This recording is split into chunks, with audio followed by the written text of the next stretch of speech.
You know, there are nearly 7 billion people in the world. There are well over 600 million cars. That's one car for every 12 people on the planet. So it makes sense then that there are enough cars out there for whatever you might want a car for. If you're a footballer, for example, you can have a Ferrari. And if you live in the Cotswolds, you can have an SUV. But what if you're a student? What if your idea of a good night out is not being able to remember it?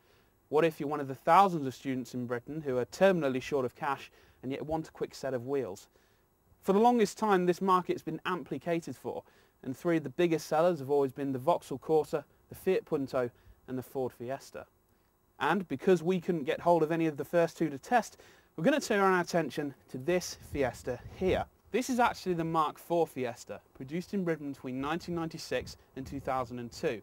It was actually the UK's best-selling car between 1996 and 1998, and as well as that, it's also the Ghia Special Edition. So underneath the bonnet, it's got a 1.25 litre engine, producing around 59 brake horsepower. It's the perfect student car, so let's see what it can do.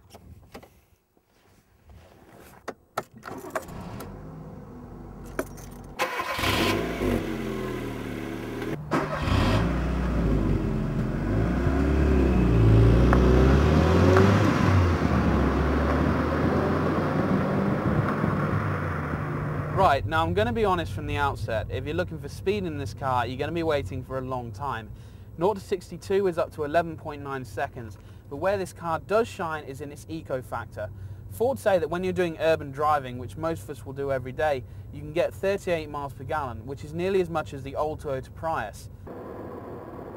I mean, yes, the Fiesta does have some shortcomings. The suspension, for example, is so soft you sometimes feel like you're riding an enraged bull. But aside from that, you have to remember that this is now a 10-year-old car, and yet it's still running perfectly. It hasn't missed a beat. But the best thing I love about the Fiesta by a mile is the way it handles.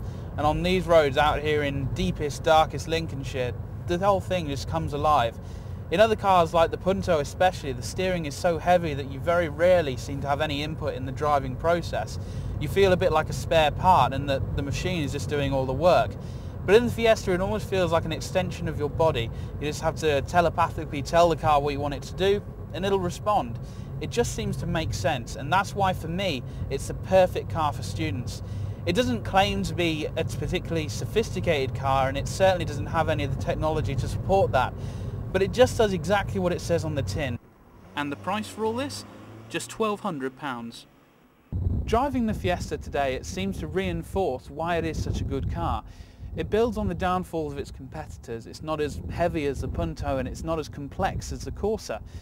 In a world when there are more cars on the road than you can possibly have any use for, the Fiesta stands out because it's simple, it's easy to run, and it's economical. And above all, and most importantly to students, it's cheap. And whilst it may not get you from A to B very fast, it will always get you there. And